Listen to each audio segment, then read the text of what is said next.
Hello everyone, welcome back. So today I wanted to talk about the Fisher Space Pen. Now, before I get into the pen itself, I wanted to show you this. My son Dominic made this for me when he was in grade school, because I always am making some kind of list. You know, things to do, things to pack, a grocery list. So he made this for me. It uses adding machine tape, and I absolutely love it. Fast forward to this past Christmas, and my son Dominic and his girlfriend Alex gave me this Fisher Space Pen. And I just think it's the coolest thing. I love pens. I have a teeny tiny collection of pens because I end up losing pens. So I'm going to pray I don't lose this one. But it's so cool. It writes great.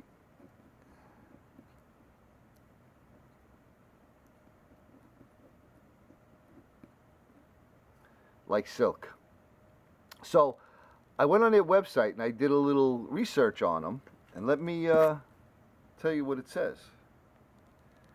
So the pen is actually in the New York Museum of Modern Art. It's got its own display at the Kennedy Space Center, and the way I guess the guy's name was Paul C. Fisher. He figured out how to seal and pressurize the ink cartridge, which was the key factor to make this thing work basically underwater. It writes on almost any surface, over grease, upside down, floating in gravity-free zone. It doesn't matter. Underwater, I think I mentioned that. And it's got a 100-year shelf life, minus 30 degrees to 250 degrees Fahrenheit.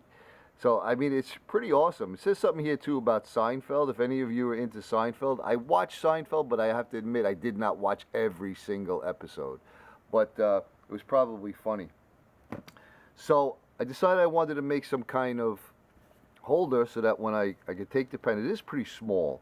So, I didn't want to just dump it in my pocket. So, I made this little leather holder for it, and it fits right in, and it's tight enough that it doesn't fall out, but you can get it out easily. And it fit on a pretty wide belt, up to about, I'd say, almost 3 inches. And it's perfect. I can throw it on my belt for my everyday carry, and I'll always have it. In case you're interested in how I made something like this, you basically need to make yourself some type of form. I mean, you can use this because it's brass, so it wouldn't rust or anything like that, but I always like to make a form. So it's just a little piece of dowel that I make. If you could see there, it's just a little tiny bit wider than the pen. Probably doesn't show up, but because you don't want to make it too tight.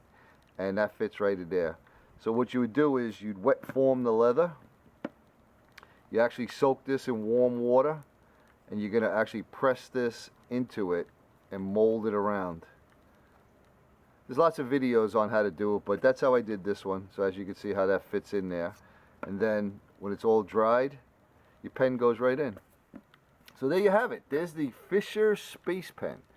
And like always, everyone, I wanted to say I appreciate your views. I appreciate your comments. And I hope you're all having a great day. And we'll see you on the next one.